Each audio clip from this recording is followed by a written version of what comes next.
Buenas tardes a todos y a todas. Como siempre, os agradecemos que nos acompañéis para escuchar la conferencia de hoy. Como veis, el título es Los paisajes de las grandes fincas madrileñas. Pilar, acá está, la conocemos todos, nos ha avisado en la reseña de que aproximadamente la mitad del terreno público, rústico, perdón, de la Comunidad de Madrid pertenece a un pequeño grupo de propietarios. Los propietarios, lógicamente, hacen rendir sus fincas pues, de acuerdo con sus intereses, su prioridad o sus gustos. Hay algunos que lo utilizan para la caza, otros el bosque mediterráneo.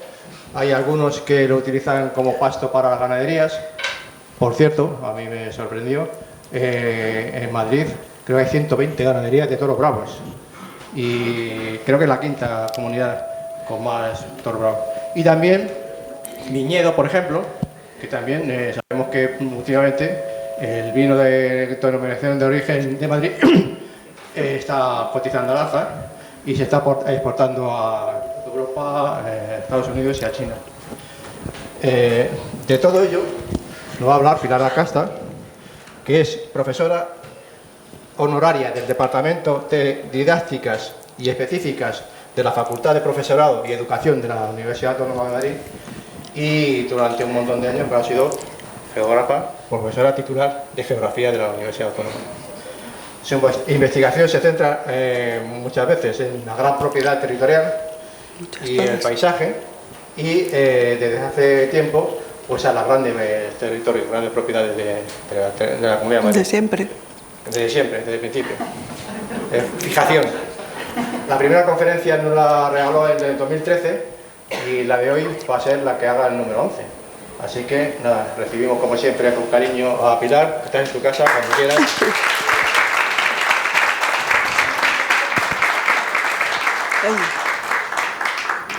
Esto sí que es un gusto. Antes de empezar,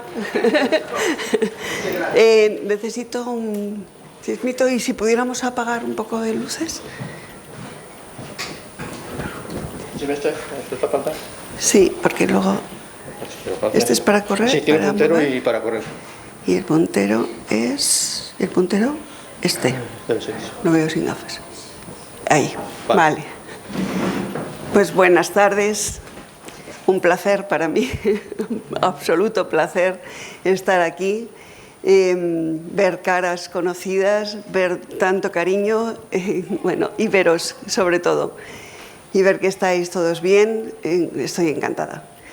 Doy las gracias a la universidad como siempre. Es un placer saber que les interesa mi trabajo, que puedo contar aquí cosas que son del interés y, bueno, pues, ¿qué más puedo decir, no? Que me siento feliz, estoy feliz desde el momento. Hoy voy a hablar de un tema, no todo lo que ha dicho Eloy siempre se adelanta a lo que puede ocurrir en otra ocasión. Hoy no voy a hablar de ganadería brava, que es un tema bien interesante, pero todo no cabe en una hora, entonces hay que seleccionar. Hoy os voy a hablar de otras cosas y si queréis ganadería brava, las grandes fincas, a la siguiente. Porque hoy os voy a hablar de un tema que saco del baúl del recuerdo, porque es el tema de mi tesis doctoral. Una tesis doctoral que nunca llegué a leer, pero que tengo una enorme cantidad de documentación y una enorme cantidad de escrito, pero que por mil razones pues no llegué a los tribunales. Entre otras cosas, yo creo porque me desbordó, porque cuando yo le pregunto, cuando sale este tema, con Conchita el otro día, sin ir más lejos, pues hablarás de los Alba, de Sevilla, de Extremadura, de Castilla-La Mancha, de Toledo, de las grandes fincas. Digo, no, voy a hablar de Madrid, de los latifundios de Madrid. Madrid no tiene latifundios. Eso es generalmente la manera de verlo, ¿no? Y bueno, a mí me desbordaron los latifundios madrileños porque saqué 600 fincas de más de 100 hectáreas. No es que sea un latifundio enorme, es decir, Madrid está en una coyuntura, bueno, la foto que les pongo aquí ya por sí sola va a dar lugar a problemas. porque es una gran finca con un vallado cinegético del cual vamos a hablar mucho hoy y que levanta muchas salpicaduras. Este es un tema muy complejo. Es un tema que en este momento está levantando grandes ampollas. Yo creo que lo que voy a intentar es que vean toda la escala de grises. Esto no es blanco ni negro. Aquí hay mucha variedad de actuaciones, aquí hay muchas maneras de trabajar, aquí hay cosas buenas y cosas no tanto. Pero bueno, vamos a ir viendo y a ver qué suscita luego para el coloquio, que es lo que más interés puede tener. Bueno, pues primero hablar eso de las... Yo no sé si no sería mejor bajarlo un poquito ahí, porque no se va a ver lo que tenga por ahí arriba. No sé, bueno, lo digo por si acaso puede ajustarse un poquito más, porque luego hay por ahí cosas y se van a perder. Bueno, una cuestión por la que a mí me gusta empezar, aparte de presentaros este trabajo que saco del baúl de los recuerdos, perfecto, gracias Eloy, pues es presentar siempre ese Madrid que todo el mundo también tiene una imagen de él como una gran ciudad que se come todo el territorio, toda la provincia, toda la comunidad, y que no existe más que en todo caso la Sierra de Guadarrama y a lo mejor el Escorial, Aranjuez, pero ya no hay más campo. Y efectivamente, como decía Eloy, Madrid es muy agrícola, es muy ganadero y es muy forestal. Y todo eso da lugar a unos paisajes que los que habéis trabajado ya conmigo en clase sabéis que es muy rico, muy variado y muy diferente en todas partes, y que esas diferencias de paisaje pues vienen dadas por las condiciones naturales, naturalmente, topografía, que haya más precipitaciones, más temperaturas, que haya distintas zonas, pero además, es decir, hay una naturaleza que marca, pero luego también está esa propiedad de la tierra y la gestión que cada propietario, sea público o sea privado, va a hacer de su terreno, ¿no? Entonces, pues ahí os pongo algunas de las variantes de esos paisajes, y deciros que de esa variedad de paisajes que tenemos en Madrid, desde bosques de Mediterráneo y de pinares de todo tipo, de esas arboladas y pastizales ganaderos, tierras de labor, viñedos, como acaba de decir, que de viñedos de gran propiedad no hay tantos. Otra cosa es que haya viñedos, son cosas diferentes y además tienen su interés. Pero bueno, pues de todo esto, el latifundio privado tiene aproximadamente el 25% de la tierra. Ocupa el 25% de la tierra, la cuarta parte del suelo. Os pongo aquí un mapa que elaboré en el año 92. Cada una de estas manchas negras, bueno, algunas son, a ver si acierto yo a señalar, cada una de las manchitas negras, ahí hay dos, es una finca privada. Están las de más de 100 hectáreas, pero las de 100 hectáreas son esos puntitos chiquititos. O sea que para que podáis ver, esta de Valdemaqueda son 5.000 hectáreas. O sea, tenemos muchas pequeñas, muchísimas de 500, 600 hasta 1.000 hectáreas, y algunas luego de mucho más. Por ejemplo, la que tienen ustedes aquí al lado, ¿no? De 3.000 y pico. Esta hablaremos de ella, de casi 3.000 hectáreas. Esta de 5.000, estas de otras 1.000. Es decir, que tenemos ahí latifundios para aburrir. Estamos hablando de finales del siglo XX, porque esto ha ido cambiando y ahora vamos a verlo. En ese momento había en Madrid unos 100.000 propietarios de suelo rústico, de tierra. Bueno, pues de esos 100.000, 711 eran poseedores de superficies de más de 100 hectáreas, públicos y privados. O sea, no llegaba al 1% que tenía la mitad de la superficie agraria, rústica, porque los bosques, los montes también entraban. De esa superficie, La mitad, un poquito menos, estaba en manos de manos públicas, Estado, la comunidad autónoma y los ayuntamientos. Y un poquito más de la mitad estaba en manos privadas. Ahora esto ha cambiado un poco y lo vamos a ver. Es decir, que como colofón, pues prácticamente el 25%, que sería la mitad de Madrid, porque Madrid tiene una superficie total de 800.000 hectáreas más o menos, un poco menos de la mitad era rústica, ahora es un poquito menos, y de esa parte, la cuarta parte, son latifundios, ¿vale? Así que yo creo que ya con eso se os va de la cabeza que no hay en Madrid latifundios, ¿verdad? Mucha gente con mucha tierra. Esta es un poco la metodología que yo utilicé, pero no he podido resistirme porque me costó tanto. Para empezar, ahora los datos se pueden buscar mejor. Bueno, también hay mucho secretismo, pero cuando yo empecé esta tesis no había manera de que me dejaran mirar nada.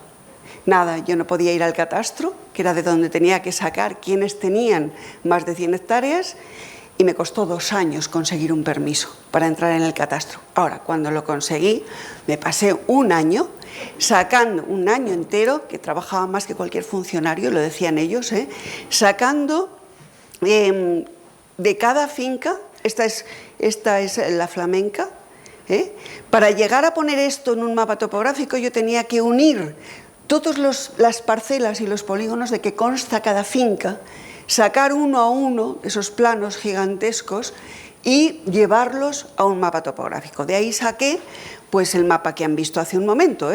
Pues en este caso, esta sería, los iba rellenando con distintos tonos de negro cada una de las fincas, y luego, bueno, pues ya salió un mapa que me hizo una colega estupendo que reúne a todas ellas, ¿no? ¿Por dónde están? Pues ahí lo ven, casi por todas partes, pero no por todas y no de la misma manera. Las fincas se agrupan, pues por ejemplo, la Sierra de Guadarrama y la Sierra Norte tienen mucho más porcentaje de propiedad pública que de propiedad privada. Solamente verán algunas que son fincas, tanto en la sierra como en el piedemonte, que son fincas con un carácter diferente, porque son fincas que eran de los pueblos, de los comunes de los pueblos, y normalmente eran los pastos de altura, la parte más alta de la sierra.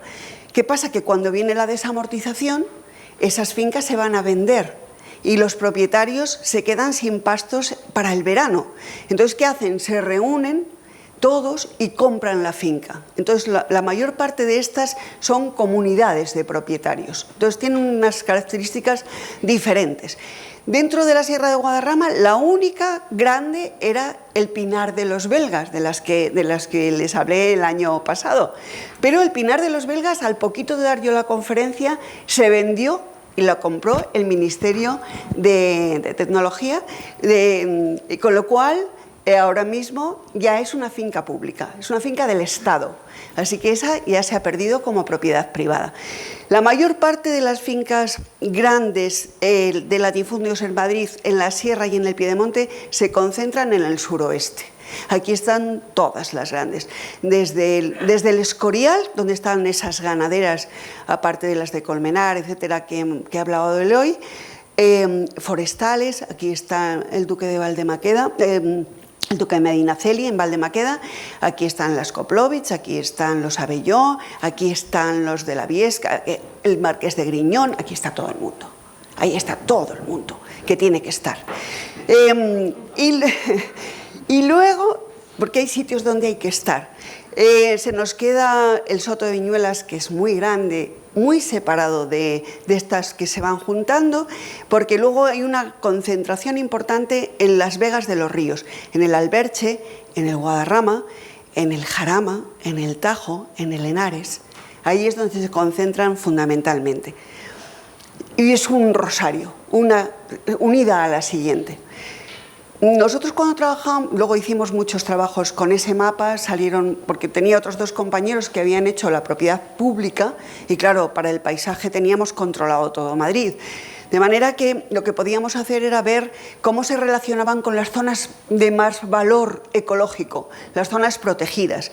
Y entonces, si se fijan en este mapa y en este otro, verán que toda la cepa del suroeste, que es la mejor, luego les hablaré de ella, porque ahí hay mucha concentración de fincas, tiene un montón de propiedad privada. ¿Lo ven? Los parques regionales, tanto del Guadarrama como del Jarama, como del Tajo, de las zonas también que están protegidas del Tajo, pues fíjense dónde está la propiedad privada. Ahí están. Y lo mismo ocurre con esta cepa, la cepa que hay entre el Henares y el Jarama, pues ahí miren ustedes. Ahí está Fresno de Torote, por ejemplo, que es otra finca de 3.000 hectáreas. Entonces, tenemos una correlación. Podríamos decir que los grandes terratenientes pues están conservando el paisaje, pero esto tiene sus luces y sus sombras. Bueno, estas propiedades, claro, como superficialmente son muy grandes, dan carácter a una zona. Acuérdense del Pinar de los Belgas. Solamente esa finca de 2.000 hectáreas, ya cuando hablamos de pinares de Guadarrama, en la Sierra Madrileña, en la zona que nos toca, estamos hablando de una sola propiedad, que está dando lugar a que tengamos pinares en la Sierra de Madrid, ¿no? Si encima hay una concatenada a la siguiente, pues podemos hablar de unidades de paisaje, que es lo que hicimos en otros trabajos del departamento, ¿no? Pues ver cómo aquí teníamos toda una correlación de encinares adhesados, que son un rosario de fincas privadas de todo el mundo importante. ¿De dónde viene que tengamos a estos terratenientes que tenemos ahora? ¿Cuál es el origen de estas grandes fincas? ¿De dónde parten y cómo han evolucionado los latifundios madrileños? Pues les pongo para ello, está un poquito oscuro esto, me da un poco de pena, pero esta foto es muy bonita, con esa encina impresionante. No sé si conocen este lugar, pero les invito a ir. San Vite, y esta es la encina singular, que es más grande que el palacio de los vizcondes de Vistahermosa o del marqués de Legarda, que es son los últimos que viven ahí. Esta es una finca que ya no tiene propiedad, es decir, no tiene tierras, se han vendido todas, eso ha pasado mucho.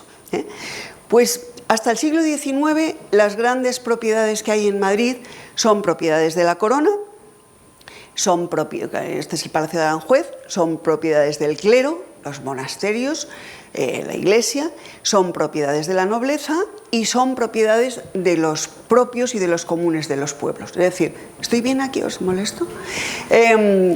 Son propiedades que son pastizales o son dehesas que son del común de los pueblos o del ayuntamiento, que serían los propios del pueblo, ¿no? Que los arrienda a su vez. Entonces, toda esta es la gente que va a tener grandes fincas en Madrid. A partir del siglo XIX viene con muchos cambios muy importantes. Uno es la abolición de los mayorazgos, con lo cual se deshacen los señoríos, los grandes señores pueden vender sus fincas y ahí empieza ya a haber un cambio, ¿no?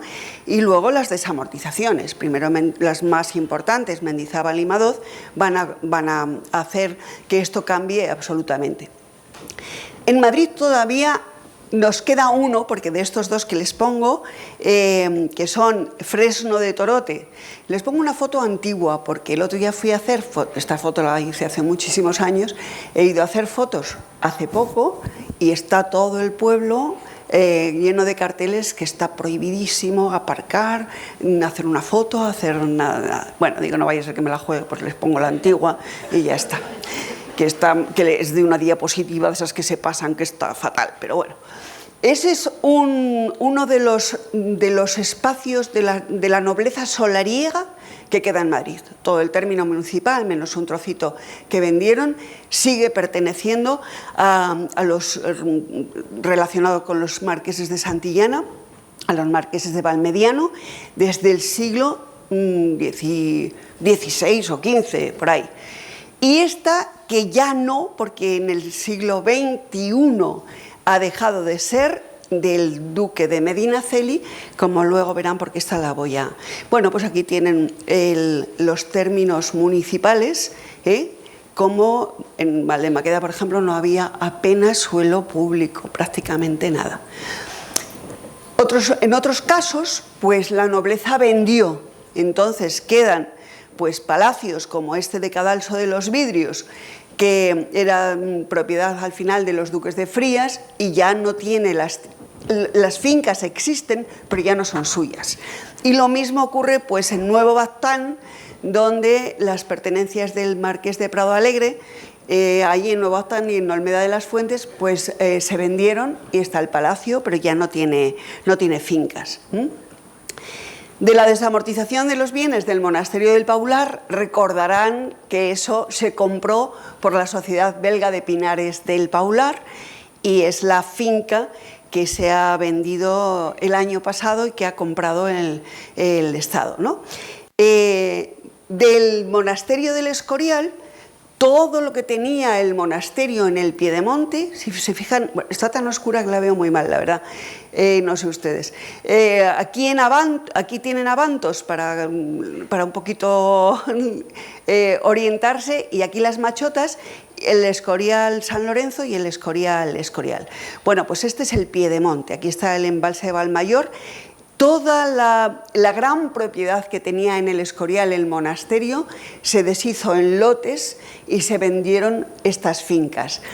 Monasterio, el Campillo, las Zorreras, la Granjilla y la Fresneda. La Granjilla ya saben que es de la familia de Esperanza Aguirre en este momento. Monasterio y el Campillo, la gran ganadería de toro bravo del marqués de Pino Hermoso, el gran rejoneador. Es decir, todos estos pastos fueron vendidos y comprados por nobles también, en muchos casos, ¿no? Esta es la finca de Monasterio, que tiene un caserío del siglo XIV extraordinario, con todos los pastos que tenía el duque de Pino Hermoso. Y no solamente en el Escorial, el monasterio y las capellanías tenían fincas por todo Madrid. Pues, por ejemplo, esta es la dehesa del Santo, que está en Aldea del Fresno, un fincón de muchísimo cuidado. Bellísima además, porque anteriormente había pertenecido al monasterio de Guadalupe, con lo cual tiene todos los molinos de aceite, las capillas y todo de ese momento, ¿no? Luego, pues por ejemplo, tenían en Rivas Vacía Madrid el Piul, en San Martín de la Vega Gózquez y Soto de Pajares, que lo verán luego también. Y luego estaba el patrimonio de la Corona, por ejemplo, todo San Fernando de Henares y todo Aranjuez de la Corona. Todo eso se deshace en lotes también y se vende, ¿eh? De tal manera que pues ahí tenemos una serie de fincas. Esta es Villamejor. Esta foto se la voy a poner luego para la flamenca, porque para lo que tengo que explicar me valía y no tenía para la flamenca. Y luego, pues por ejemplo, de los propios y los comunes de los pueblos, multitud de fincas por toda la parte provincial. Pero les pongo esta porque tiene este palomar que me encanta, que es la finca del marqués de Griñón. Ahora ya, como él ha fallecido, pues ha pasado a manos de su hija Tamara Falco, que pues si seguimos hablando de este tema, les hablaré de esta finca porque es muy interesante. Esta finca pues salió también, está ahí en Aldea del Fresno, y salió pues también por compra de propios y comunes del pueblo. Todo esto había. ¿Quién compra todo eso que se vende? ¿Quiénes son los que compran? Pues por una parte los nobles. Los nobles están vendiendo, pero también están comprando. Hay nobles que van a comprar fincas que salen en la desamortización, como el duque de Fernán Núñez, del que hablaremos luego. Pero fundamentalmente son burgueses. Son burgueses, muchas veces son comerciantes. Comerciantes que se han hecho muy ricos, que se han hecho ricos con el comercio interior, con el comercio exterior, con la trata de esclavos, como por ejemplo los antecesores del duque del marqués de Griñón, los Manzanedo, los Santoña, que se hicieron ricos cuando la abolición de la esclavitud ya estaba hecha, pero él seguía comerciando con esclavos, y esto lo he hablado con él, ¿eh? Yo las cosas que digo están constatadas. Así que se han enriquecido ahí, han sido prestamistas de, por ejemplo, en este caso del duque de Osuna, y claro, porque tenían dinero y los otros tenían tierras pero no tenían dinero.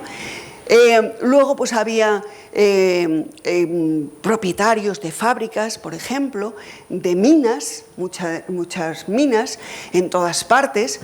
Eran inversores, por supuesto, en la banca de todo el mundo, en la banca rusa, en la banca de México, en la banca de Cuba, en la banca de donde queráis, de París, de los Países Bajos.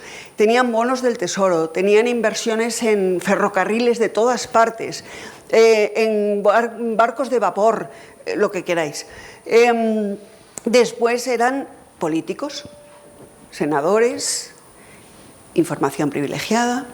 Y por último, conseguían un título nobiliario, naturalmente con dinero, o bien la reina, por los favores que había hecho, pues se le concedía un título, o bien por matrimonio. Nobles sin dinero, sin fortuna, burgueses con fortuna, perfecto, el gato pardo. ¿Y qué pasa a partir de ahí? El siglo XX trae cambios que siguen ocurriendo en el siglo XXI. Por una parte, que hay un aumento de titulares, pero no de superficie, lo cual significa que las fincas se desagregan, se parten y se compran trozos por otro lado, ¿no? Por otra parte, pérdida de fincas porque se urbaniza. Madrid crece y en el campo se hacen muchísimas urbanizaciones. Y por otra parte, porque las administraciones públicas compran también fincas. De tal manera que parte del patrimonio privado pues va a pasar a ser patrimonio público. Fíjense que es la vuelta de la desamortización, o otra vez al revés, ¿no? Por ejemplo, en el año 97, pues la Comunidad de Madrid compra una parte de la gran propiedad de los Medinaceli. En el 98 se compra Cotos, Valcotos, y se restaura toda esta parte de la sierra. Y en el 21, el año pasado, se compra todo el Pinar de los Belgas por el Estado. O sea que ahí ya van viendo, son ejemplos, porque hay muchos más. Pues miren, por ejemplo, esta maravillosa finca, de la que si quieren otra vez también les hablaré, hoy no me da tiempo a todas, pero algunos la han visto conmigo, hemos estado aquí de excursión. Esta finca que seguía por Ávila, y está en Roza, estamos ya en el confín, este es el trozo que ya linda con Ávila y es la falda de Gredos, pues esto que ven aquí es esta parte, la finca es todo esto. La tenía los Abelló, después las Koplovich, y ahora se ha dividido en 3 partes y la tienen 3 propietarios diferentes. Y esta es toda Valdemaqueda, que se ha dividido en 5 fincas y por lo tanto ya las 5.000 hectáreas están más repartidas, ¿no? Podemos hablar de que los propietarios de estas fincas son conservadores del paisaje, son destructores del paisaje. Pues, bueno, aparte de la personalidad de cada uno, que de todo hay que decir que depende de la localización de la finca para que tenga un proceso o tenga otro, ¿no? Claro, las fincas que están muy cerca, que estaban alrededor de un Madrid que iba creciendo, evidentemente pues van a caer en la parte urbanizada, ¿no? ¿Quiénes se salvan? Claro, las fincas, por ejemplo, que están en las riberas de los ríos, que es donde sale toda la materia prima para hacer el hormigón, pues evidentemente van a tener otro futuro, ¿no? El deterioro es evidente. Y sin embargo, pues las que están en zonas más boscosas, las que están en zonas protegidas, las que están en pendientes fuertes, esas pues son las que tienen más papeletas para conservarse, de una manera o de otra, Este es el Madrid del siglo XIX y aquí tienen pues la Alameda de Osuna, Canillas, Canillejas, Chamartín, Hortaleza, los Carabancheles, Vallecas, todo eso eran zonas donde los nobles tenían fincas, los Osuna, los Montijo, los Sevillano, los Valmediano, todas esas, al crecer Madrid, se han ido englobando en el área urbana y por lo tanto son fincas que han desaparecido. Otros casos son un poco más flagrantes. En los años 60 y 70 hay un movimiento muy importante de grandes fincas, porque claro, una gran finca es estupenda para lo que sea, ¿eh? Allí no hay que negociar con pequeños, tú tienes todo ahí, y si eres propietario más. Bueno, son fincas rústicas, pero que los propietarios de estas fincas deciden promocionar una urbanización de manera totalmente ilegal, como se pueden imaginar. Entonces, unas veces se hacen promotores y otras veces lo único que hacen es hacer lotes con la finca y venderlos como rústico, pero usted puede construir. Entonces, este es el caso de Silillos, la urbanización Silillos, en el Valdetorres del Jarama, el río va por ahí, por esa zona que tienen ahí, y miren la urbanización que se organizó, el pueblo es este, con la mitad de la finca que tenían en este momento los hijos del duque de Alburquerque, que tiene otra estupenda, un poquito aguas abajo, pues de 460 hectáreas sacaron 766 parcelas de 230 hectáreas. Y las vendieron sin escriturar ni nada, un contrato privado, y la gente se construyó su casa. Y esa casa, esta finca, que era un fincón impresionante, una finca que existe desde el siglo XVI, que había sido propiedad del arzobispado de Toledo, que había pasado luego a los Mendoza, que después, que era una finca de regadío, con molinos, con batanes, tenía molino de papel, tenía molino de harina, tenía una vega impresionante, con viñas, con sotos, con de todo, con un caserío magnífico que está en total deterioro, que sigue pasando, pues por ejemplo, a la familia de un contador que tuvo Felipe II, es decir, ha tenido siempre, ha estado en manos de nobles. Hasta el siglo XIX se conserva en perfecto estado, una finca muy grande, con un caserío hermosísimo, que lo ven hoy así, de esta manera. Las veo tan oscuras que me está dando un poco de pena, ¿no podríamos apagar? A lo mejor mejora un poquito, digo yo. Bueno, esta no es el único caso, este sería otro. El Soto de Aldovea, también en el Henares en este caso, ahí, bueno, da igual que se me ha ido la cabeza con la luz. Bueno, en este caso lo mismo, aquí están los descendientes del duque de Tovar, gente de los Romanones, de los Figueroa, les sonará, Rafael, tal. Bueno, pues aquí también, esto es San Fernando de Henares, gracias. Pues aquí lo mismo, de las 310 hectáreas que tenían catastradas, pues sacaron 88 de la finca matriz e hicieron esta urbanización completamente ilegal. Para que vean cómo era, bueno, esta es una finca espectacular también una finca que parte del siglo XVI, también del arzobispado de Toledo, que va pasando, esta es todavía más interesante, porque pasa del arzobispado al hermano de Carlos III, el que va a tener la finca también allí en Boadilla del Monte, ese palacio maravilloso que habrán visto en Boadilla.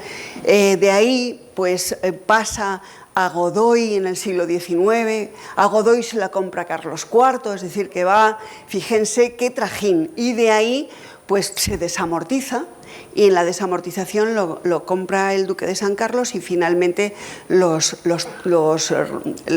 Tovar, ¿no?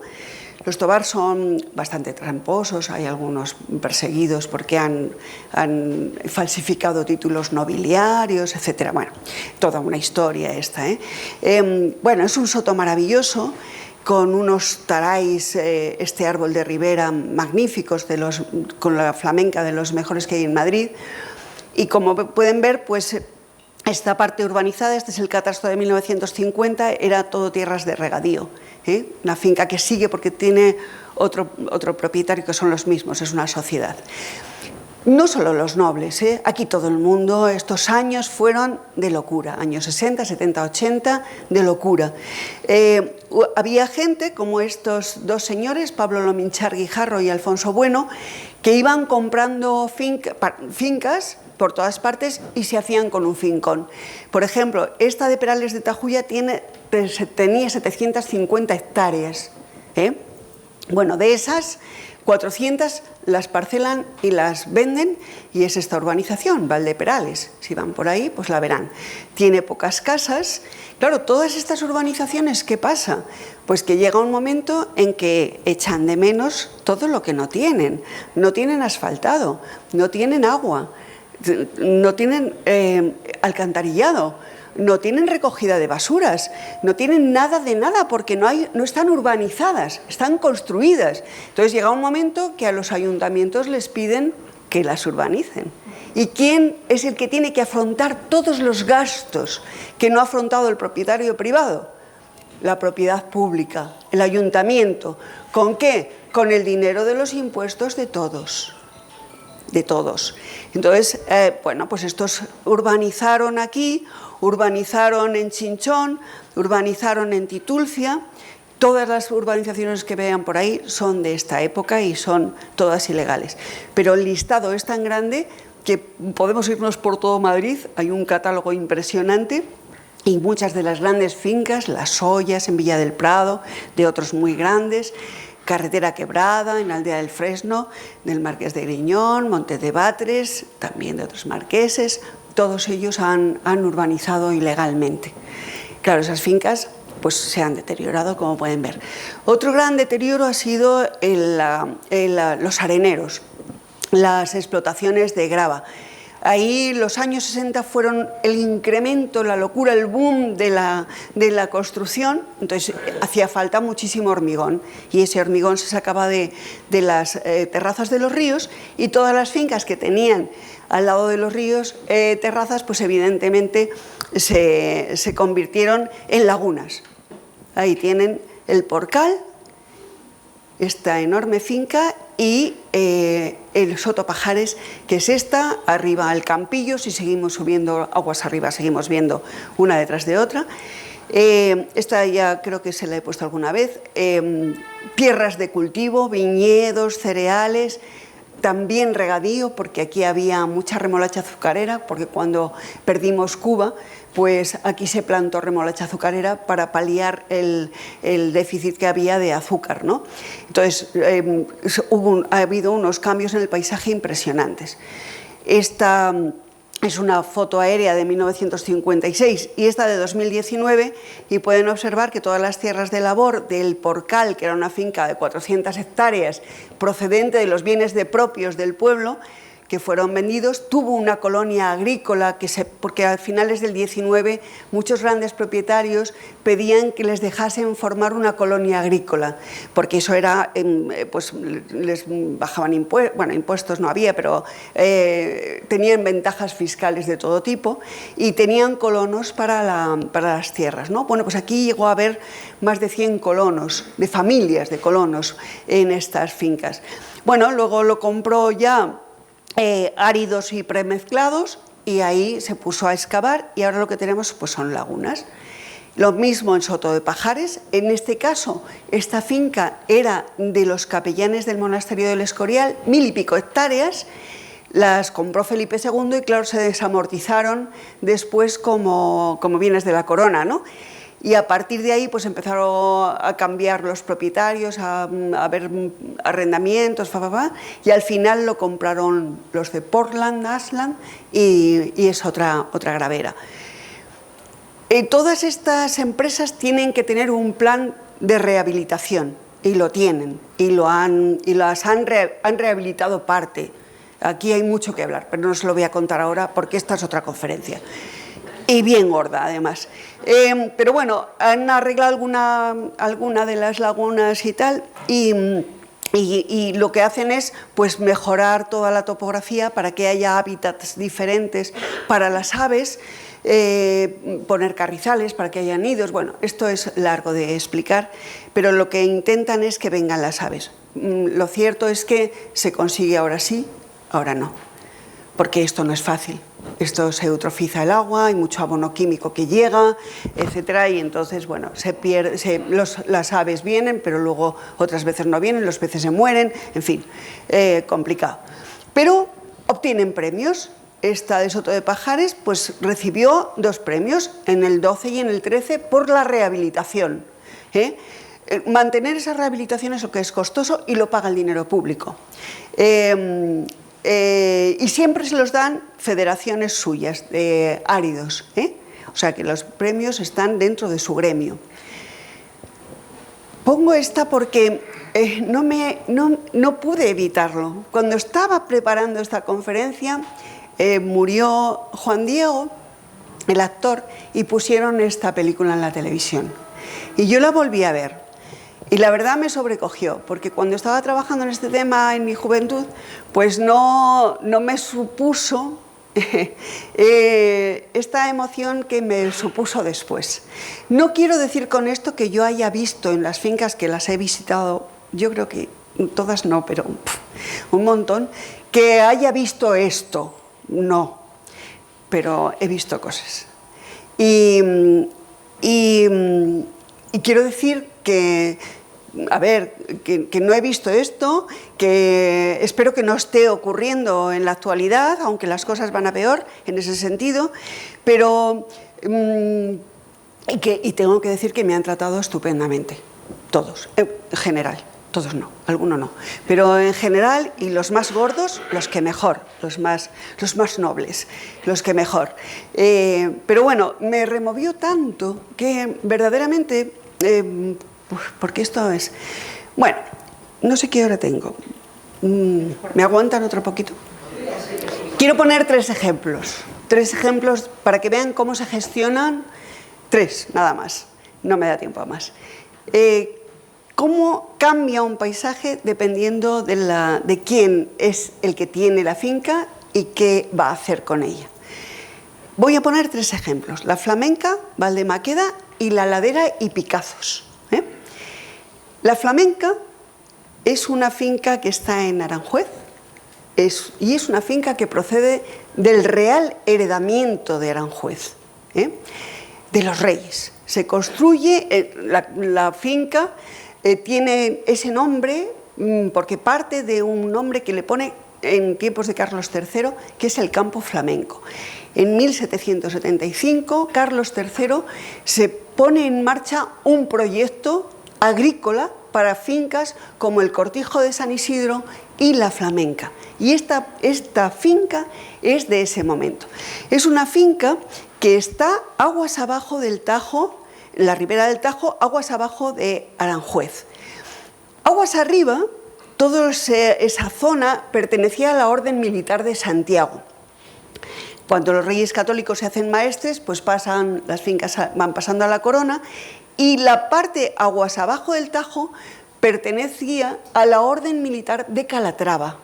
Y esto concretamente a la encomienda de Otos. Y esa finca estaba hasta que Carlos I pues la va a meter en el Real Bosque que va a ir construyendo, que luego sigue su hijo Felipe II, un gran bosque de caza que ya me lo han visto poner, si vieron aquella otra conferencia de los animales de Aranjuez, de los animales exóticos, pues verían que hablaba de este enorme bosque que cogía pues parte de terreno de Aranjuez, pero luego también de Toledo. Y este gran bosque, pues esa finca está dentro de ese gran bosque. Es una finca que tiene cerca de 3.000 hectáreas. Estoy leyendo por ahí todo el rato que tiene 4.000, pero a mí en el catastro no me salen. Entonces, pues no sé de dónde las sacan. Pero bueno, casi 3.000 hectáreas. Una parte es de vega, regada por el Tajo, y luego esta otra parte es justo desde la Mesa del Páramo de Ocaña, toda la cuesta de bajada hasta el río. Es decir, que tiene 2 zonas completamente diferentes. Carlos III no ocupa todo lo que es la finca hoy, solamente la zona del regadío. Y fíjense qué maravilla lo que hace. Hacen, porque ahí trabaja Botelú, que es el gran jardinero del rey, hacen al estilo de lo que hacía Felipe II, una serie de avenidas de árboles, de doble hilera de árboles, que tienen pues nogales a lo mejor en una, robles, membrillos frutales diversos, pero sobre todo membrillos y moreras en otras hileras, y luego por dentro, en los tranzones que van dividiendo, pues tienen trigo y cebada, pero la parte más interesante es que aquí ponen también hierba artificial, al estilo de Flandes. Ponen alfalfa y ponen trébol, para que la yeguada del rey pudiera comer luego en el invierno. Eso no dio ningún resultado, pero de ahí viene el nombre de campo flamenco, y de ahí viene luego la flamenca. Las moreras las ponían constantemente porque las moreras las utilizaban para criar gusano de seda, y todavía quedan algunas. Luego, en el siglo XIX, esta finca pasó a ser la primera escuela de agricultura que hubo en Madrid. Martín de los Heros convenció a Isabel II para que le cediera esta finca, para poner ahí la escuela de agricultura. Y yo tenía aquí mucho que contar de la escuela, pero lo he quitado todo porque si no, no podía ser. Está regada por el Canal de las Aves o de Sotomayor.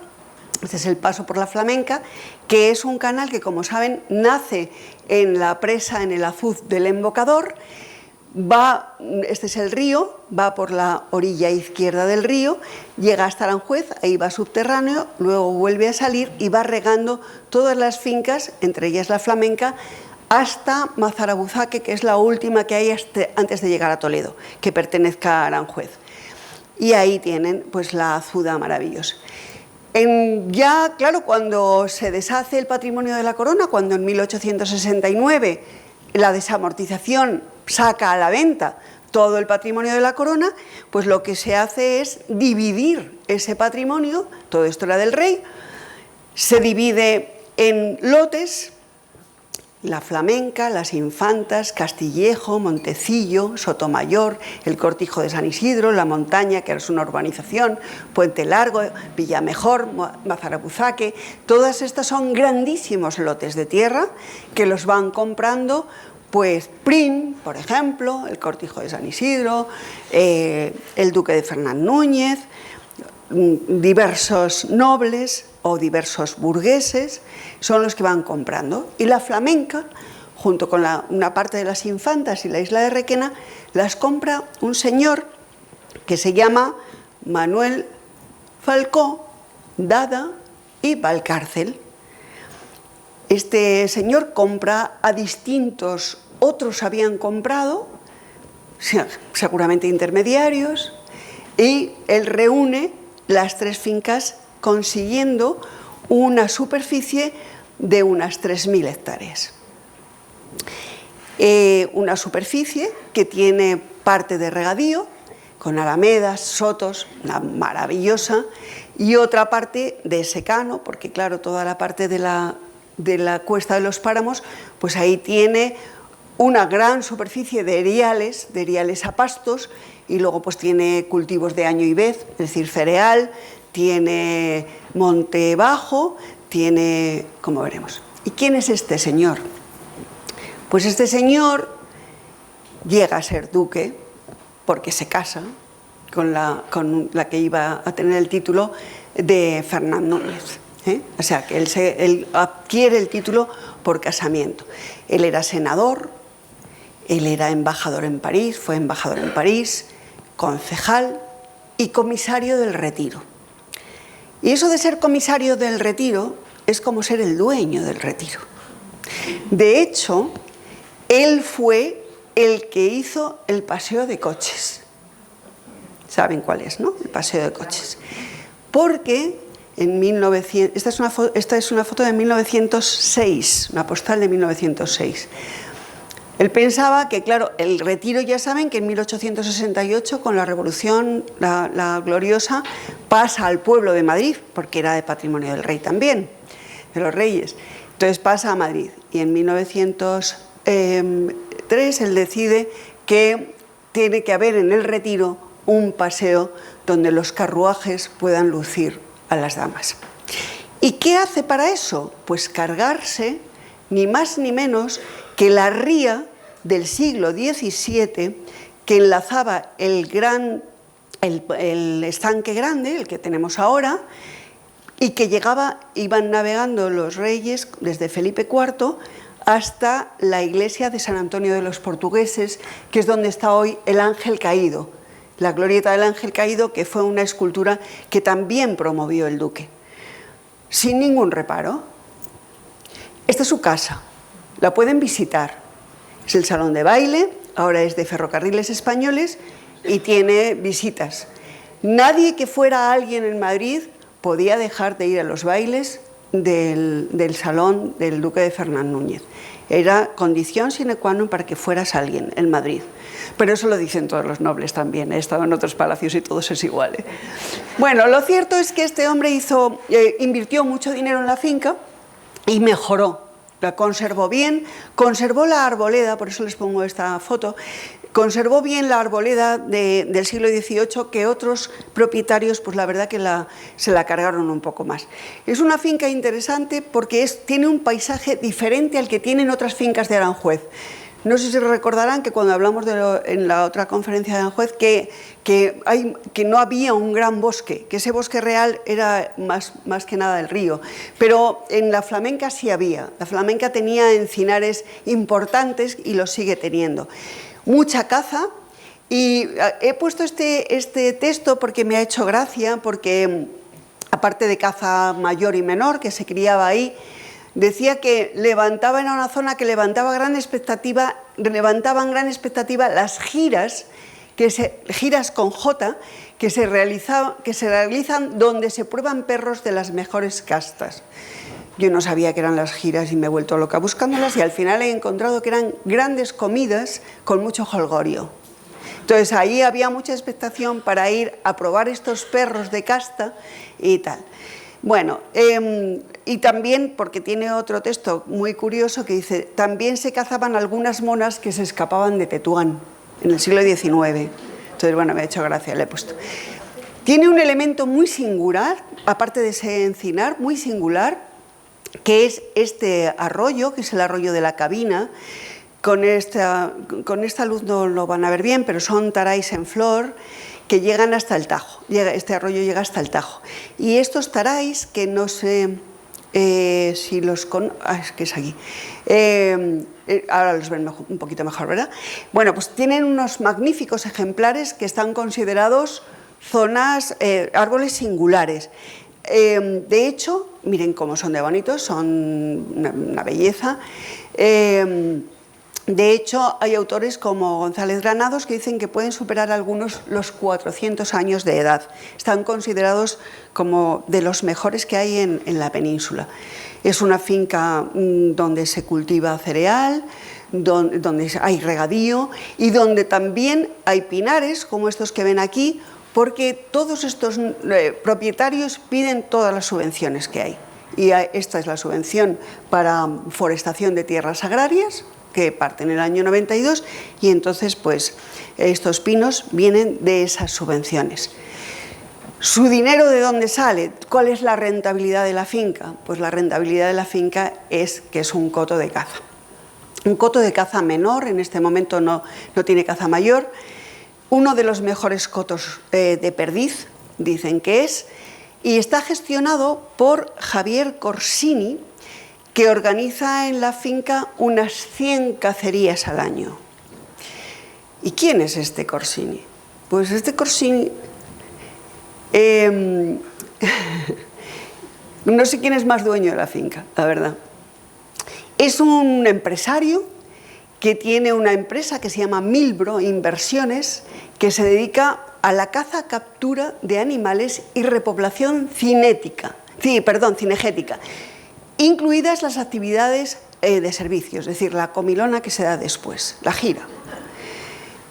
Tiene un nombre comercial que es el Great Spanish Hunts y se dedica a la explotación cinegética de fincas rústicas en España y en medio mundo, por todas partes. Los Corsini son una familia. Estos son empresarios familiares. Los llaman la tribu, porque es toda una tribu. Es una saga muy poderosa del empresario español, con negocios inmobiliarios, farmacéuticos, sociedades de inversión, de todo, construcción. Y esto parte del siglo XIX con Carlos Corsini, diputado en Cortes por Tarazona, funda una empresa, una empresa constructora que se llama Corsan, y uno de sus hijos la convierte en la favorita de la era franquista. Es el que va a hacer varios barrios en Madrid, de tal manera que ya no les cuento nada más porque no creo que necesiten más explicación. Relacionados con toda la flor y nata del país, con el rey emérito, que iba a cazar ahí, no sé si volverá, con los nobles, con los cuales también emparenta. Por ejemplo, la última boda ha sido de una de la familia con el hijo del actual duque de Alba, con políticos, Fraga, Aznar, etc. Bueno, ya está. Ya está. Esta es una frase de ellos en la página web, o sea que si la pongo aquí no pasa nada. Estos son palomas, que también tiran a paloma. En nuestras cacerías, una línea normal de 6 a 8 cazadores suele obtener una media de 1000 perdices por día de caza. He puesto una suave, porque las hay más. Han sido denunciados varias veces porque se saltan las vedas, aunque esto yo lo digo, pero no lo tengo. Yo creo que se repuebla, es decir, que no es caza que esté en la finca, sino que la sueltan. Y bueno, llegado este momento, yo creo que hay que hablar de la caza un momento, porque es que, claro, así dicho, ya se nos han puesto a todos los pelos de punta, ¿no? Y bueno, hay gente que está intentando que la caza sea algo sostenible y que tenga otro cariz, ¿no? Porque es verdad que en España la caza es un recurso natural y renovable, puede ser sostenible, se puede mantener en el tiempo, si se hace bien. Tiene una gran importancia. Fíjense que todo lo que hemos puesto son zonas protegidas y zonas de interés medioambiental y paisajístico, etc. Es decir, que tiene esa importancia en el medio ambiente, desde luego en la economía, eso no cabe ninguna duda, y en la sociedad, porque la tenemos muy arraigada, desde luego. Yo estos días he estado mirando foros de caza. Me he quedado un poco patidifusa, pero bueno. Es un recurso muy importante también para el desarrollo sostenible. ¿Qué le vamos a hacer? Entonces, bueno, hay grupos, hay asociaciones de gente que pretende y que está trabajando para que la caza sea un recurso bien hecho, sea un recurso sostenible. Entonces, que mantenga un aprovechamiento continuado en el tiempo, con especies de caza como recurso natural y que no implique un deterioro ni del medio ni de la especie. Es decir, lo que esta gente está trabajando es para que haya un mantenimiento de las poblaciones que sean poblaciones sanas, silvestres, viables como tales por sí solas, es decir, que no sean ganado, y que sus hábitats también se conserven para satisfacer las demandas que tengan estos animales, ¿no? Para eso, claro, la población esto es el pardo y son pues claro, la población se tiene que mantener pura genéticamente. Además, tiene que ser silvestre, no tiene que ser ganado, tiene que poder comer y defenderse por su cuenta. Es decir, que el medio le dé la alimentación que necesita. Y naturalmente que ni sea alimentada artificialmente, ni sea manejada como si fuera un rebaño, ¿no? Y por otra parte, claro, el medio tiene que tener la capacidad de acogida de un número de animales. Saben que los cotos de caza no pueden tener menos de 500 hectáreas, ¿no?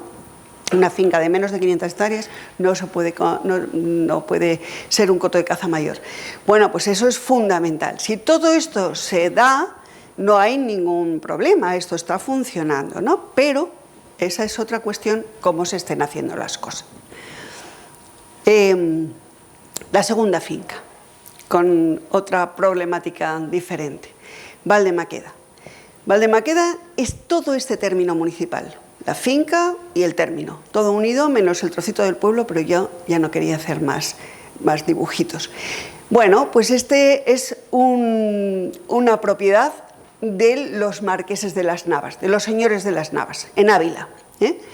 Es una finca de origen medieval que pasó luego al duque de Medinaceli, marqués de las Navas también, que en Madrid tenía, porque ahora ya no lo tiene, 5.000 hectáreas.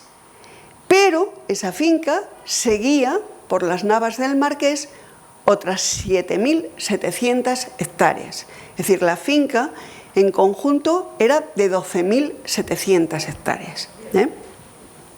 No llegamos a las 20.000 que tienen en otros sitios, pero no vamos mal.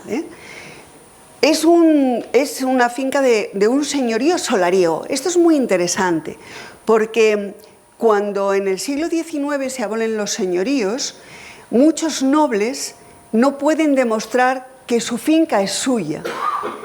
Ellos tenían un señorío jurisdiccional, es decir, lo que podían era cobrar impuestos y lo que podían hacer justicia, pero cuando tienen que demostrar que eso es suyo, muy pocos lo pueden hacer. Entonces se les quitan esas tierras porque no son propiedad, son las que les permiten tener unas rentas, pero no. En este caso, esta gran finca con un bosque... ¡Uy! Vaya... ¡Ay, qué lío! Pues ahora ya no sé qué hago. A ver. ¡Ay! En este caso, esta finca de monte, de encinas, de robles, de pinos, que tenía arrendadas el duque, los pastos y los aprovechamientos, una finca de caza mayor y menor. Una finca con un relieve muy quebrado, con puntos, todas estas son cumbres, puntos culminantes, de ellos la atalaya es la más importante, con 1.372 metros, luego pues está Santa Catalina, Valdecatones, etcétera, ¿no?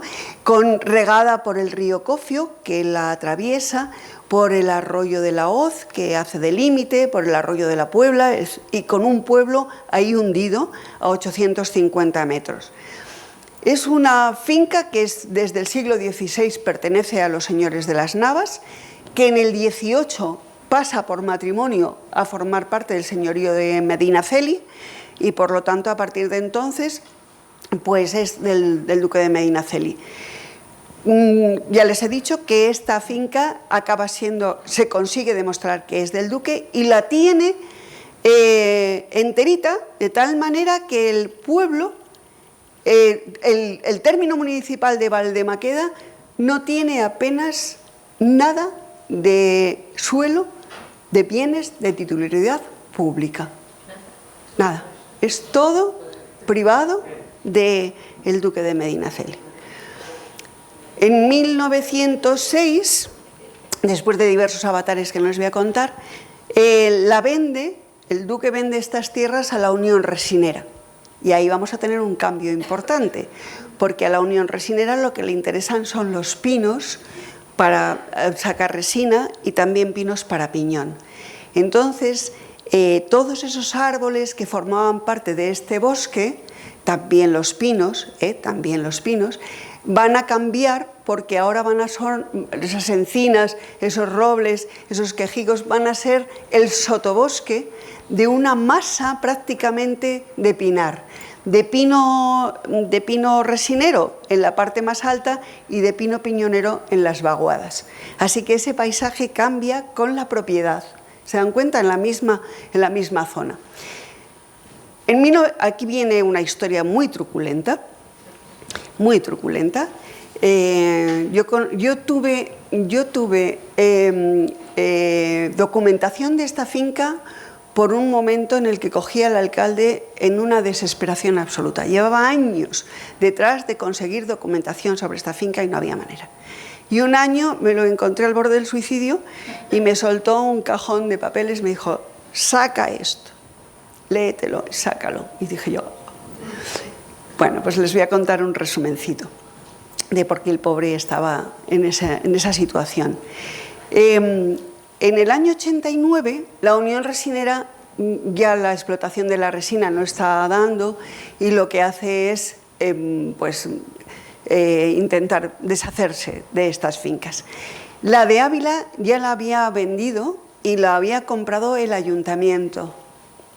Las 7.700 hectáreas pasaron a formar parte de titularidad pública. Aquí, en Madrid, se perdió una gran oportunidad, porque siempre que se vende una finca o que se desagrega, la Comunidad de Madrid tiene el derecho de tanteo y retracto. Si quiere, la puede comprar. Aquí no ocurrió esto y el Banco de Santander pues, se hizo con el control de toda la sociedad y lo que hizo fue que desagregar trozos para venderlos y con la idea de que sean cotos de caza mayor, con su casita y por lo tanto cercadas. Claro, ahí empiezan los problemas, porque hasta ese momento, aunque hubiera sido una finca privada, el uso del monte era público. La gente podía coger piñones, podía andar por él, podía lo que fuera. Pero a partir de este momento, el pueblo se queda rodeado de cercas y empiezan los problemas, porque además este pueblo está situado en una zona declarada de suelo no urbanizable especialmente protegido, porque tiene unos valores ambientales, ecológicos y paisajísticos estupendos. Y además es la mejor cepa de Madrid, la cepa 56, la de los encinares de los ríos Alberche y Cofio. Pero ¿qué pasa? Que el pueblo no puede crecer económicamente, no puede construir nada.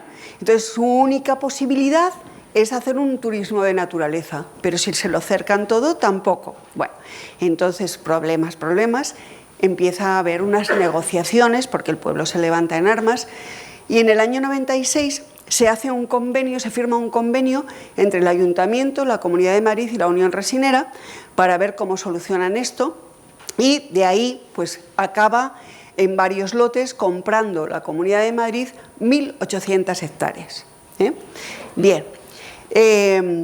Esta parte del río con el puente medieval, aunque dicen que es romano ellos, pero no lo es, habría algunos romanos seguramente, pues lo adecúan para que vaya la gente, etc. Parece que todo está bien hasta que hay un momento de una enorme tensión cuando se vende, la Unión Resinera vende una finca que es el sitio más emblemático de Valdemaqueda, que es el Monte de la Atalaya, el sitio para ellos fundamental, ¿no? Y pide esta finca que les permite, claro, piden permiso, bueno, eso viene después. El caso es que lo voy a poner en orden porque mejor. En estas negociaciones se enteran los ciudadanos y, bueno, la vende la Unión Resinera a una empresa que se llama Aplinsa, Aplicaciones Inmobiliarias Santos SL, en el año 2000. De estos no les puedo hablar nada, porque es que no he encontrado nada de ellos. No sé quiénes son. Creo que deben ser muy importantes, pero no consigo saber nada. Pero lo seguiré intentando. Y si se enteran de algo, me lo cuentan. La finca es un lugar especial. Está en esa cepa donde no lo digo yo, sino que lo decía el director general de Medio Natural, José Javier Fernández Santamaría, en el 97, que tenía especies catalogadas en peligro de extinción: lince ibérico, águila imperial ibérica, buitre negro y cigüeña negra. Ni Doñana tiene estos 4 juntos. Vale, pero ahí se quería hacer... querían que el ayuntamiento les diera licencia para cerrar, un cerramiento cinegético, construir un edificio y quitar la afección de caminos públicos. Qué duro, ¿no? Con un nido de buitre negro que tenían donde iban a construir. Bueno, el ayuntamiento dice que no. Fin de eso. Pretenden, el ayuntamiento propone que esta es la finca, que una parte de ella, esto es monte público, es lo que compra la Comunidad de Madrid, Esta es una finca, esta es la atalaya y aquí hay otras dos, ¿vale? Bueno, pues de esta de la atalaya lo que pretenden es que una parte sea expropiada, que ya se había vendido, y que sea pública también para que tenga acceso por este camino hasta la atalaya. La Unión Resinera había vendido la finca con una cláusula, y es que al término de un año había conseguido esas tres cosas que se pedían: la desafección de caminos, el cerramiento y la construcción, la licencia de construcción. Y si no, tenía que darle a la finca, a Plinsa, le tenía que dar, no sé si eran 82.000 pesetas, que todavía eran pesetas. Pues no lo consigue porque el ayuntamiento no lo quiere dar, y entonces este es el final. El final es: el ayuntamiento se encontró con una denuncia, saltaron por encima del ayuntamiento, por encima de los técnicos de la Comunidad de Madrid, que no querían dejar hacer eso porque no se podía hacer en el sitio donde estaba, y los políticos decidieron que sí. Se encontró el ayuntamiento con una denuncia que le obligaba a pagar $500.000 de euros, por eso encontré yo al alcalde en las condiciones en las que le encontré. La finca es hoy un coto de caza mayor, donde no solamente hay ciervos, corzos y jabalíes, sino han introducido una especie foránea, el muflón. Aquí lo tienen en una cacería. Y la alcaldía, naturalmente, pues ha cambiado de signo político. Fin. Bueno, fin no. En el año 2003 nunca había habido incendios. Hubo un incendio que arrasó 200 hectáreas y en el 2012 otro que arrasó 2.000 hectáreas. ¿Quién fue? Nadie sabe. Los ánimos debían estar calientes. Hubo problemas con todos los animales de caza. De hecho, creo que los bomberos tuvieron que tirar las cercas para que pudieran salir. Bueno, una movida importante, y esto es como ha quedado. Ahora hay que restaurar, todavía se puede ver así, ¿eh? Y ya para finalizar, una que hace las cosas de otra manera. ¿Ya me aguantan? ¿Un segundo más? Esta la acabo rápido. Es muy bonita esta finca. Esta es una finca que se llama La Ladera y Picazos. Es una finca que está en la Sierra del Hoyo, en Hoyo de Manzanares. Es una finca pequeña, solo tiene 260 hectáreas, al lado de las otras, ¿eh? Es muy abrupta, como están viendo ahí. Bueno, aquí se ve peor. Tiene también un pico máximo, que es el Estepar, a 1.400 y pico metros, y es una finca que ahora mismo es de una familia también, varios hermanos, tíos, tal, que tiene, que el que figura es Ignacio Morando Gerandi. Esta la pueden ver en internet porque él tiene una página, un blog, hablando de su finca, Nacho Morando, y bueno, pues explica muchas cosas, es interesante. Lo primero que tienes, por lo menos expone lo que tiene, luego hablas con él y ya pues vas viendo, pero bueno, bien. Entonces, esta finca la compró su bisabuelo, si no recuerdo mal, que era, que eran 5 fincas más pequeñas y las unió en 1913. Y luego su padre pues las mantuvo, ¿no? Claro, cuando la compraron esto no era un parque, no era zona protegida, pero después sí entró dentro del Parque Regional de la Cuenca Alta del Manzanares en el año 85, cuando se crea, y la finca queda incluida en una zona que es la zona A2, que es una reserva natural educativa, y eso tiene interés para cómo gestionan ellos la finca. Pero además de ser parque regional, es reserva de la biosfera y es LIC, es lugar de interés comunitario, o sea que es una finca muy interesante. Es una ladera la más pendiente que hay en el término municipal. Tiene unas formaciones graníticas muy interesantes, en el Picazo, la Tortuga, y luego pues es un bosque mediterráneo típico de encinar, con roble, con arce de Montpellier, con fresnos y con alcornoques. Es decir, un lugar biogeográficamente muy interesante. Ellos tienen un plan de gestión forestal que me lo ha mandado, pero no me ha llegado a tiempo, así que no lo he visto. Sobre todo están muy preocupados del tema incendios, de desbrozar, de cuidar, de tal. Tienen cuidado en regenerar zonas que están más deterioradas, y lo que más me ha interesado a mí es que tienen un interés especial en que haya una gestión de la fauna. Ellos están en colaboración con distintas organizaciones conservacionistas, por ejemplo, con la SEO, con la Sociedad Española de Ornitología, con la GREFA, que es el Grupo de Rehabilitación de la Fauna Autóctona y su Hábitat, con Brinzal, que es un centro de recuperación de rapaces nocturnas, con AE, que es una asociación herpetológica española, es decir, de reptiles, serpientes y otros. Entonces, la finca la utilizan estas sociedades para todo lo que ellos necesitan. Por ejemplo, han recuperado una rapaz que estaba herida, no sé qué, no sé cuántos, y necesitan un espacio con las condiciones para que esa rapaz vuelva a funcionar. Pues vienen a esta finca, está colaborando en ese sentido. Lo mismo para otro tipo de animales, ¿no? Y tienen un proyecto que es muy interesante y que tiene una relación con lo que veremos luego, con la GREFA, que están intentando recuperar las poblaciones del águila perdicera en España que se había perdido. Cuando se ponen en marcha, lo primero que buscan son lugares donde puedan hacer la liberación de los pollos que están cuidando.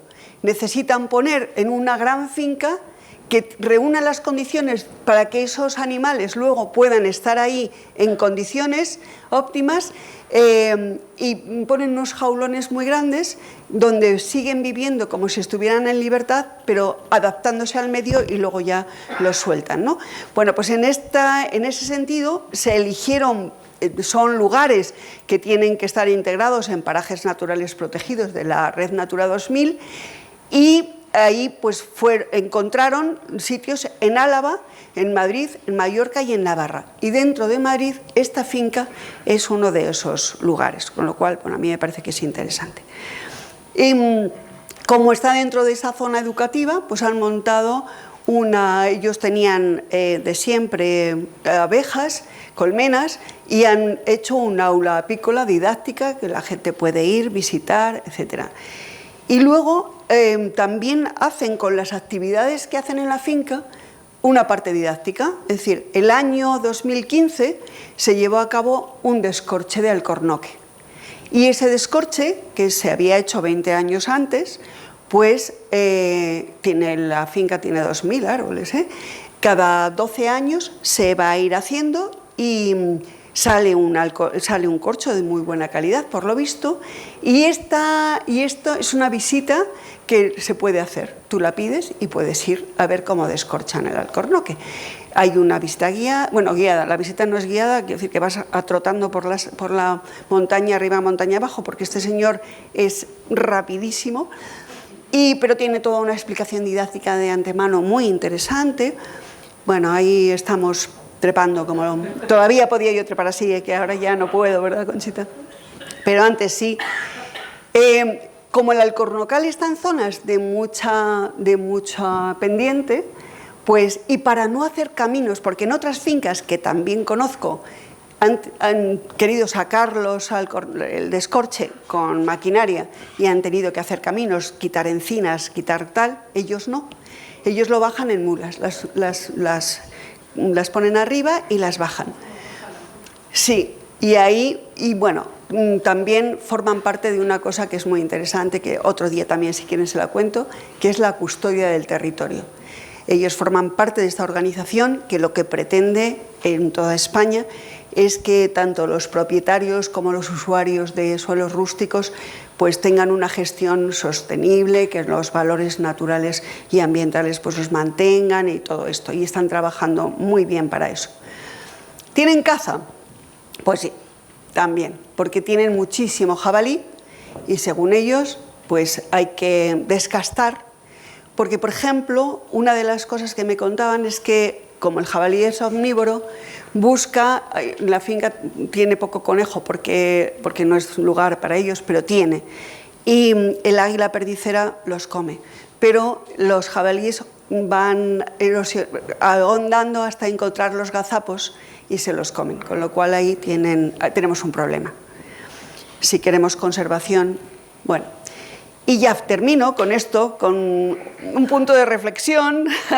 Queremos puertas en el campo, no las queremos. Por ejemplo, este dueño, este propietario, Nacho, dice que claro, si no cerca la finca, se llena de gente, que se llena absolutamente de senderistas, de motociclistas, de todo, aunque está con carteles y tal y cual, y que claro, se espantan los aves que están criando, se levantan el vuelo y ya no empollan, no vuelven a por los huevos, es decir, hay unos destrozos muy grandes.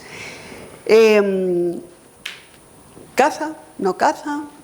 Deportes de naturaleza ahora mismo está tan masificado que llega a un punto que, desde luego, con la conservación, ahí estamos en un problema, ¿eh?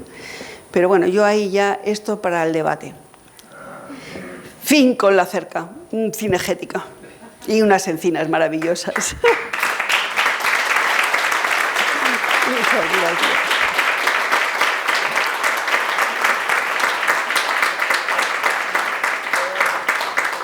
Gracias. Bueno, ahí a la reflexión y al debate. Muchas gracias, Pilar. Precioso. En este momento, cuando queráis, me lo indicáis y os paso el micrófono.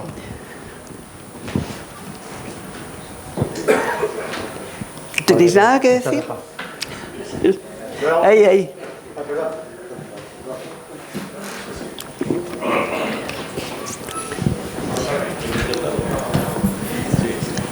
Muchísimas gracias, Pilar, por tu vocación y por tu dedicación. Es un lujo tenerte aquí. Mi pregunta es muy concreta y además es sobre un territorio que lo tenemos muy cerquita, el famoso Monte de Viñuelas. Alguien en algún momento me comentó que esto viene desde los nobles, de la aristocracia, viene de muy lejos. Me imagino que sería una finca en un primer momento, luego se fue dividiendo conforme se iban casando, muriendo, etcétera, etcétera. Creo que el Banco Urquijo, a primeros del siglo pasado, tenía en garantía muchos títulos de propiedad de partes de la finca, por aquello de la división. El Banco Urquijo pasó al Banco Central, el Banco Central se fusionó con el Banco Hispano y ellos fueron comidos por el Banco de Santander, que creo que es, si no propietario de toda la finca, de la mayor parte de la finca. Me interesa saber el título de propiedad y luego una operación que creo que hubo, que no prosperó, que era una permuta, concretamente el Ayuntamiento de Madrid, que es el dueño, está dentro del municipio de Madrid, quiso hacer una operación con el Banco de Santander. El Banco de Santander le cedía el título de propiedad a cambio de que el Ayuntamiento de Madrid le cediera un edificio o varios dentro del casco urbano de Madrid. No sé, que nos aclararas un poco el título de propiedad ahora que hablamos de esto, ¿no? Sí, no te lo voy a poder aclarar porque esta finca ya no me acuerdo de todo. Sí que tienen ahí, está muy repartida porque tienen distintos, no trozos, sino ocupaciones. Por ejemplo, Mallorca lleva la parte de comida y tal. La Paranza es una sociedad que lleva el coto de caza. La propiedad es otra, que está repartida, como tú muy bien dices, con los Arteaga, que yo creo que todavía colean por ahí. Bueno, pero la verdad es que sí, esa necesita otra charla, no es para así un momento. Pero sé que en 2001 efectivamente se intentó comprar por el ayuntamiento y aquello se frustró. Pero bueno, no he ido yo, tampoco me la he preparado para hoy, no la recuerdo bien. Si queréis esa, yo estaba pensando, lo que pasa es que como la tenéis tan cerca pensaba que igual sabíais más que yo. Y dije, los llevo más lejos. Pero bueno, si os apetece, esa la traemos otro día. ¿Sí? Pues vayan, eso no hay problema. De esto tenemos muchas. Podemos estar hablando años. Ya habéis visto todas las que hay, cada una con su historia, cada una con su... Sí, es una curiosidad. Nos han mostrado una piara de jabalíes. Sí. Entonces, cada vez es más frecuente, incluso en zonas, en urbanizaciones próximas a montes, pues que se acercan a las viviendas, a las casas, comen de la basura, tal. ¿Por qué? ¿A qué es debida esa superpoblación? ¿Tienes una...? Bueno, no tienen respuesta? depredadores. No tienen depredadores. Normalmente eso está pasando con muchas especies. Está pasando con las cigüeñas, está pasando con la cabra en Guadarrama. En cuanto no hay depredadores, pues evidentemente la población crece. El jabalí se caza, pero no es el más apetecible, porque los cazadores prefieren otras piezas y prefieren otro tipo de caza, y entonces pues desde luego están proliferando, es muy exagerado. Es que vas por el monte y es todo ozadas de jabalí por todas partes, y lo que tú dices, luego bajan y se acercan a todas partes, sí, cada vez más. Y otra cosita, has dicho que el gran incendio este de Valdemaqueda en el 2003... 2003 me parece que era uno, y luego en 2013 creo que recordar claro. que os he puesto el otro. Yo el que recuerdo es que tan lejos no me sonaba. Pues nada más venderla, o sea, en cuanto se salió ya el tema de que la finca se quedaba como estaba y que se hizo la sede cinegética, que eso tiene otra historia, pero no os la voy a contar ahora, otro día. Pues realmente empezó a haber incendios. Nadie sabe, son absolutamente provocados en varios puntos a la vez, etcétera. Sí, provocados clarísimamente. O sea que, bueno, ahí hay respuestas que, en fin. Bueno, todos los actos tienen repercusiones luego que son incontrolables, yo qué sé. ¿Qué hacemos? ¿Cerramos el campo? Sí. Hay una cosa que os quiero decir, un segundito. Hay una cosa, para que no se me olvide, hay una cosa que os quiero decir por si entráis más en debate también conmigo. Cuando yo estaba con esto de Valdemaqueda, hablando con el alcalde, venía de la zona esta del puente y tal, y había todo quads montando una... desastrosa, no os lo podéis ni imaginar. Y le dije al alcalde, si va a ser suelo público, por favor cuídalo. Esto no puede ser, porque se está destrozando. Bueno, eso para que os metáis conmigo. Yo preguntaba, por favor, sí. ¿Hay forma de saber quiénes producen esos incendios? ¿Se llega a ver algo? Pues a veces sí, y a veces los cogen, y a veces sospechan y otras veces no. Yo creo que deben de saberlo. No lo dicen, pero deben de saberlo.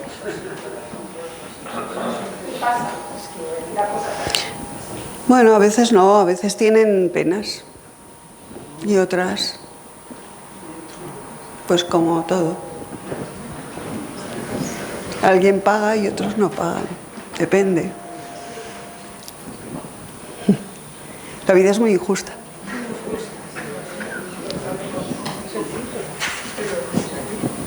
¿Una pregunta más? Sí, voy para allá.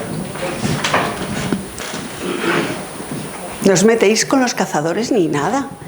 Hoy os veo tranquilísimos, esto de la mascarilla os deja relajados. ¿Me oís? Dime. ¿Se me oye? No, no te oigo. No. ¿Sí? ¿Se oye? No. Tengo que chillar. Bueno, es que era sobre el Tarais. Ah, sobre el Taray. Sí, que quedé maravillada hace, pues será 15 días, 3 semanas, aquí en Valdeloyelos, justo abajo donde está el río, hay como un puentecillo que parece un puentecillo, pero es la valla del Pardo.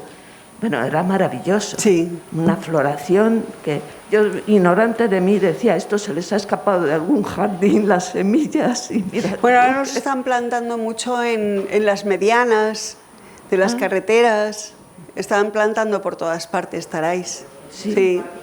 Los jardines mucho, Ya, también pues, está de moda. Pero es silvestre. Es un árbol, el taray es muy interesante porque es un arbusto, no tiene porte mediano, no llega a ser árbol. Y es un árbol de ribera que denota que hay salinidad en el agua. Es decir, por ejemplo, el río Jarama, hasta que no se encuentra con el Henares, no hay taráis en la ribera.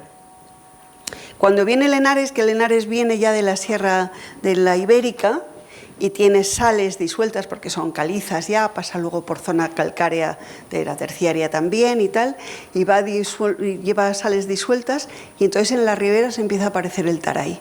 Ya del Jarama, desde el Henares, el Tajuña hasta el Tajo, tiene taráis. Es muy interesante. Y luego es muy interesante también porque en la flamenca no, por eso no lo he contado, pero en la finca de al lado, en el Regajal, ahí yo no sé, en clase los que estuvisteis, yo no sé, fue el último año, si lo contaría entonces, ahí hay un taray que es especial, es el boleana, que lo tenemos solo aquí, es